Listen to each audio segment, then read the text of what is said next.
Sejak pandemi COVID-19 yang berdampak pada seluruh tatanan kehidupan, termasuk dunia pendidikan, proses pembelajaran baik di sekolah maupun di perguruan tinggi dilakukan secara online.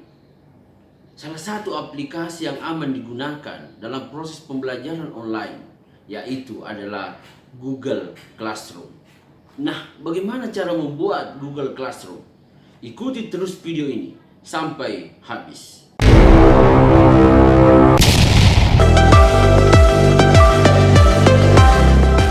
Bapak Ibu semuanya, selamat bergabung kembali dengan channel YouTube kami, Kurir Tutorial. Dan saya mengucapkan banyak terima kasih Bapak Ibu mau menonton video ini. Dan jangan lupa dukung terus channel ini agar berkembang, agar bermanfaat untuk orang lain dengan cara klik tombol subscribe dan pencet tombol lonceng agar Bapak Ibu senantiasa mendapatkan notifikasi dari video Kurir Tutorial selanjutnya. Kali ini Kurir Tutorial akan memberikan informasi bagaimana cara membuat akun dan menggunakan Google Classroom. Google Classroom atau biasa disebut dengan Ruang Kelas Google merupakan sebuah aplikasi proses pembelajaran secara online yang aman digunakan. Kenapa Google Classroom aman? Karena Google Classroom disediakan secara gratis dan tidak pernah menggunakan konten atau data siswa atau data mahasiswa untuk kepentingan iklan. Dengan memanfaatkan Google Classroom dalam proses pembelajaran, hal ini sangat membantu guru maupun dosen dalam membagikan materi maupun memberikan tugas kepada siswa atau mahasiswa secara online tanpa siswa atau mahasiswa harus hadir di dalam kelas. Dan tentunya akan membuat proses pembelajaran lebih produktif dan lebih bermakna dan dapat meningkatkan kolaborasi dan meningkatkan komunikasi. Dalam Google Classroom, seorang guru atau seorang dosen dapat mengundang sendiri siswa atau mahasiswa dan dapat juga mengundang siswa atau mahasiswa dengan membagikan kode kelas kepada mereka sehingga siswa ataupun mahasiswa dapat bergabung ke kelas itu secara mandiri. Dalam Google Classroom ada 4 menu utama. Yang pertama adalah forum.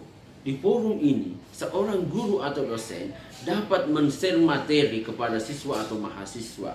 Sekaligus di forum ini, seorang dosen dengan seluruh peserta, apakah siswa atau mahasiswa, dapat melakukan diskusi interaktif.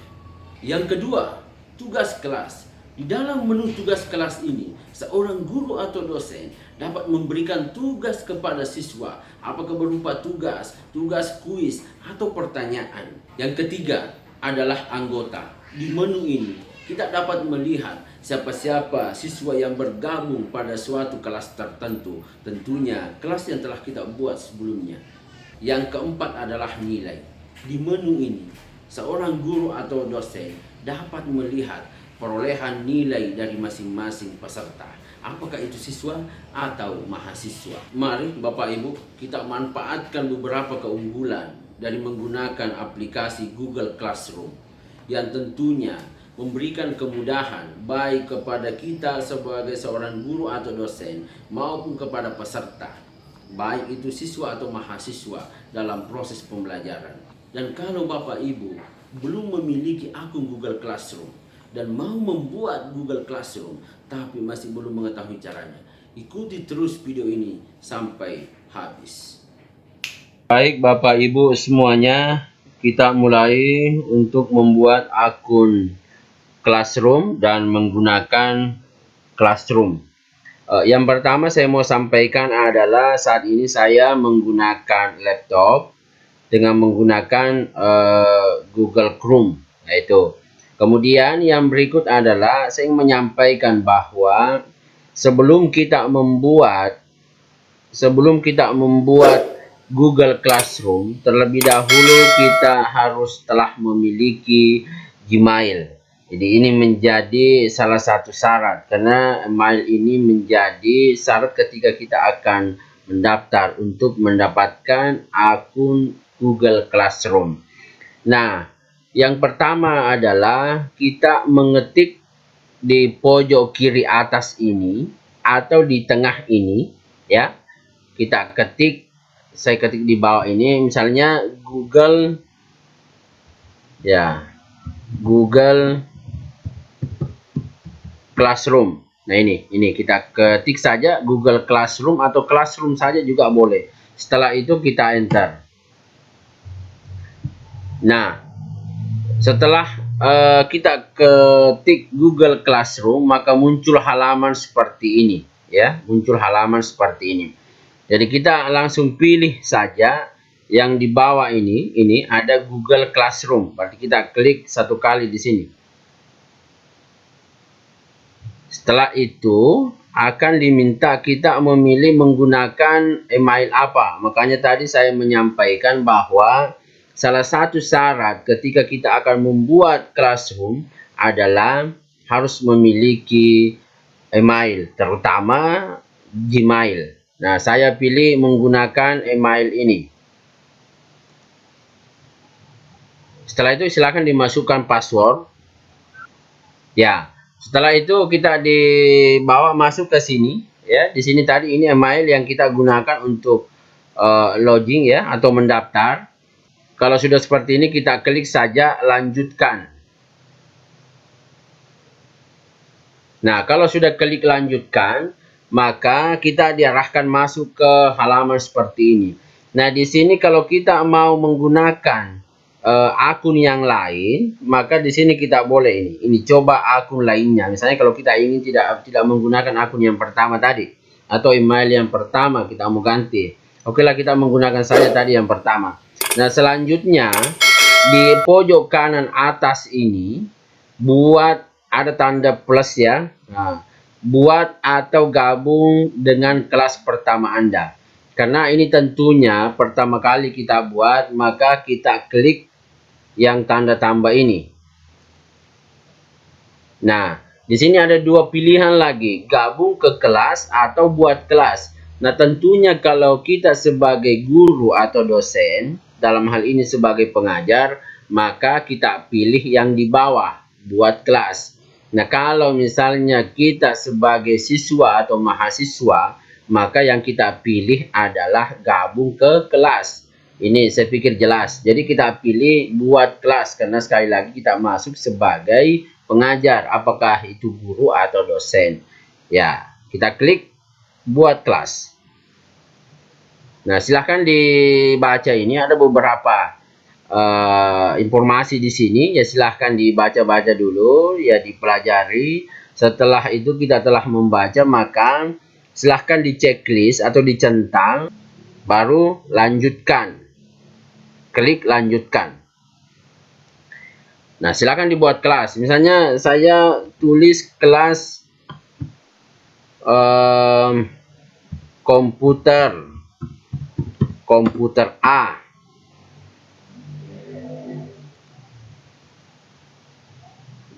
Misalnya bagian jurusan atau jurusan saja, ya, jurusan informatika. Ini contoh mata pelajaran dasar komputer,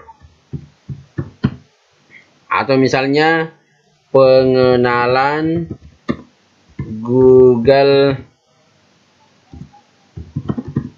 Classroom. Ruang, ya kita klik saja misalnya ruang A25. Ini contoh saja. Jadi komputer A, jurusan informatika atau apa, kemudian pengenalan mata pelajaran pengenalan Google Classroom. Kita masuk di ruangan A25. Setelah itu silahkan diklik buat. Ya, kita telah berhasil membuat kelas pertama. Apa nama kelasnya ini? Komputer A, karena ini kita misalnya mengajar di komputer di kelas A, jika kita kasih nama komputer A. Kemudian jurusan informatika. Nah, kemudian kode kelas. Ini kode kelas nanti yang akan kita bagikan ke siswa atau mahasiswa untuk digunakan ketika dia mau gabung ke kelas A, ke komputer A. Nah, kalau kita punya lagi kelas berikutnya komputer B, maka tentunya memiliki kode kelas yang berbeda. Nah, kalau misalnya tadi di kelas ini ada yang kita anggap salah, kita mau ubah, maka silahkan langsung ke gambar jeriji ini. Kita klik, boleh diubah di sini, ya, boleh diubah. Nah, kalau misalnya tidak ada, maka kita kembali ke kelas semula. Kemudian, yang berikut di gambar ini, saya jelaskan dulu di gambar ini bisa kita ubah, ya. Jadi sekarang ini kita sudah berhasil membuat akun. Jadi sekali lagi jadi Bapak Ibu sekalian, kita sudah berhasil membuat akun Google Classroom. Tentunya tadi kita sudah menggunakan email, kemudian password. Berarti ke depan ketika kita mau masuk, kita tinggal login menggunakan email yang kita gunakan pada saat mendaftar, sekaligus menggunakan passwordnya, ya, yang digunakan pada saat mendaftar. Nah, misalnya kalau kita ingin pilih tema, kita mau ganti tema ini misalnya. Pilih tema. Nah, di sini ada beberapa tema. Silahkan dipilih. Misalnya kalau kita mau, karena kita tadi mata pelajaran komputer, ya kita ganti yang ada gambar komputernya. Kita klik di bawah, pilih tema kelas. Berarti nanti beberapa saat terganti. Ini sudah terganti. Iya. Kemudian, bagaimana kalau kita mau tambah kelas? Jadi boleh diklik saja di sini. Ada garis mendatar 3 di sini. Kita klik. Kemudian di sini ada kelas, ya, kita klik saja kelas. Nah, kemudian ini ya, jadi sekarang posisi halamannya seperti ini. Kemudian di sini di sebelah kanan atas ada tanda tambah. Silahkan buat kelas lagi. Buat kelas sama prosesnya tadi, lanjutkan. Kemudian nama kelasnya misalnya komputer B, sama jurusan informatika, sama mata pelajarannya anggaplah pengenalan Google Classroom. Kemudian ruangan kita masih menggunakan ruangan B, anggaplah B25 sekarang. Oke, setelah itu buat.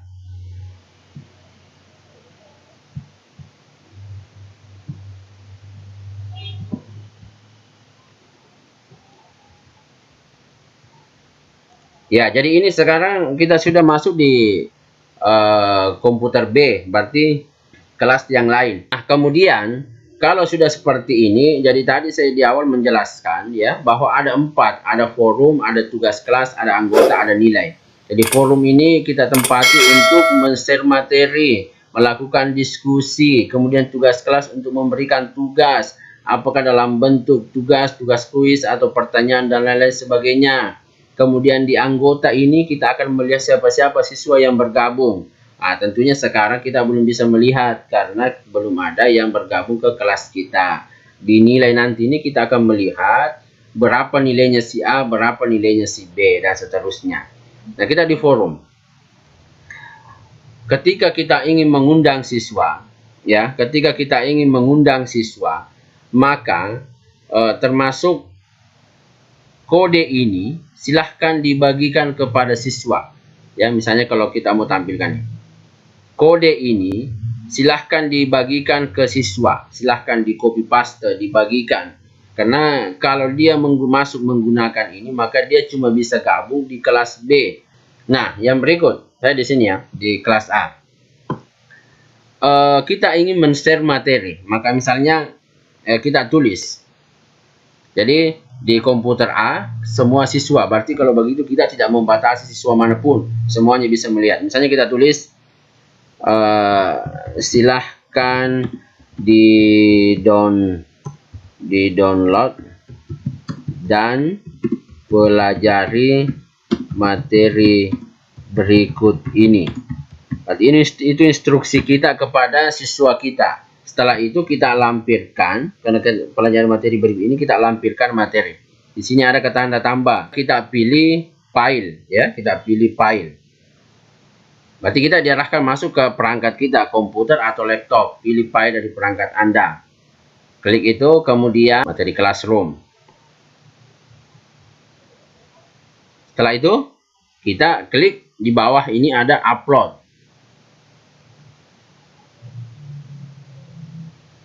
Ya, materinya sudah masuk, tinggal, tapi ini belum bisa dilihat oleh siswa atau mahasiswa. Sekarang kita harus posting.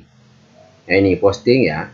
Nah, mau dijadwalkan atau mau disimpan saya sebagai draft, nanti suatu waktu diposting atau mau diposting sekarang. Kita pilih posting. Berarti sekarang ini juga sudah diposting. Dan sejak ini siswa kita, peserta itu bisa melihat. Setelah ini, di bawah ini untuk peserta itu muncul kolom juga yang sama untuk masing-masing peserta. Jadi peserta itu bisa langsung memberikan pertanyaan di sini. Dan seketika dia sudah memberikan pertanyaan akan muncul di layar kita.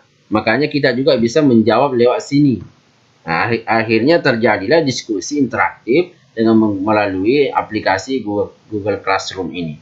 Nah, ini beberapa kelebihan. Dan materi-materi ini Bapak Ibu sekalian itu terdokumentasi juga di Google Drive. Jadi setiap materi yang kita posting itu terdokumentasi di Google Drive.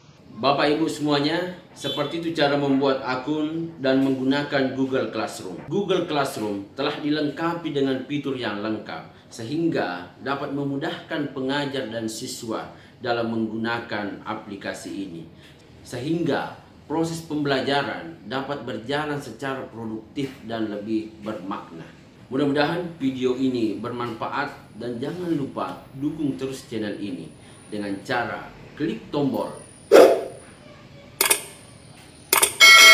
Saya, Usman, bersama dengan channel YouTube Kurir Tutorial, undur diri. Terima kasih.